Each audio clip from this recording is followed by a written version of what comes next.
கடலை மாவு, 1/2 கப் அரிசி மாவு, 1 டேபிள்ஸ்பூன் ரெட் சில்லி பவுடர்,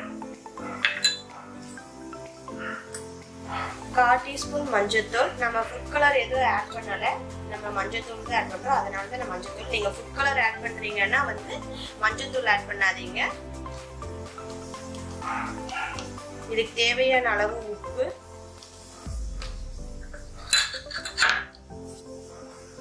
ஒரு பிஞ்ச் அளவுக்கு வந்து பெருங்காயத்தூள் எடுத்திருக்கேன். கொஞ்சமா வந்து நம்ம இட்லிக்கு போடுற சோடா உப்பு எடுத்திருக்கேன், அதையும் ஆட் பண்ணிக்கோங்க. அது நீங்க ஆட் பண்ணீங்கன்னா நல்லா நம்மளுக்கு பொது பொதுன்னு கிடைக்கும். ஒரு 1/4 டீஸ்பூன் இஞ்சி பூண்டு பேஸ்ட் வந்து ஆட் பண்ணிக்கோங்க. இதை ஆட் பண்ணீங்கன்னா நமக்கு டேஸ்ட் நல்லா இருக்கும். இப்போ இதெல்லாம் நம்ம மிக்ஸ் பண்ணிக்கலாம்.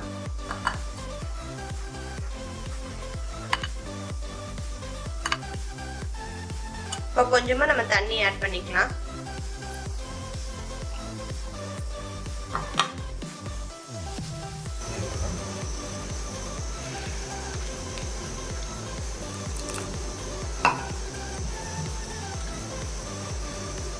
இந்த மாதிரி நம்ம மாவை வந்து கலக்கி வச்சுக்கோணும். நீங்கள் ரொம்ப தண்ணியாக வந்து நீங்கள் கலக்கிட்டீங்கன்னா நம்ம பஜ்ஜியில் வந்து ஒட்டாது. நீங்கள் எண்ணெயில் பொரிச்சிங்கன்னா ரொம்ப எண்ணெய் வந்து இழுக்கும். இந்த மாதிரி நீங்கள் போட்டிங்கன்னா நல்லா புஷ்ஷுன்னு வந்து நல்லா மொறு மொறுன்னு நம்மளுக்கு கிடைக்கும். வாழைக்காவை இந்த மாதிரி ஸ்லைஸாக நீங்கள் கட் பண்ணி வச்சுருங்க. ரெடி பண்ணி வச்சுருக்க பஜ்ஜி மாவில் வாழைக்காவை நல்லா டிப் பண்ணிவிட்டு எண்ணெய் இப்போ நல்லா காஞ்சிருச்சு.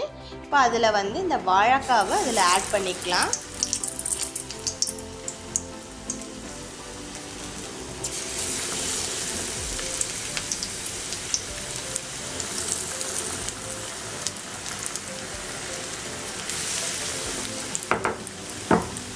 அடுத்து வந்து மீடியம் ஃப்ளேமில் வச்சுக்கோங்க. ஹை ஃப்ளேமில் வச்சிங்கன்னா சீக்கிரம் வந்து வெந்த மாதிரி நம்மளுக்கு ஆயிடும், ஆனால் உள்ளே வந்து வேகாமல் இருக்கும். நீங்கள் மீடியம் ஃப்ளேமில் வச்சுட்டு நல்லா ஃப்ரை பண்ணி எடுத்துக்கோங்க. மெதுவாக வந்து திருப்பி போட்டுக்கோங்க. பாருங்கள், நம்ம லைட்டாக வந்து அந்த இட்லி மாவு சோடா உப்பு போட்டனால எப்படி புஷ்ஷுன்னு வந்திருக்கு பாருங்கள்.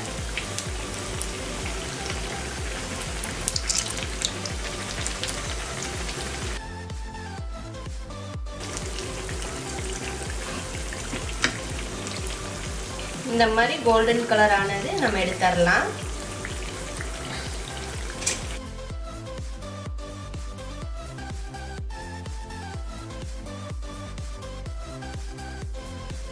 சொல்லு, வாழைக்காய் பஜ்ஜி. இத வாழைக்காய் பஜ்ஜி சொல்லு.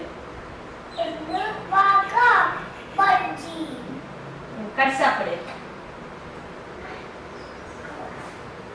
எப்படி தாங்க இருக்கு?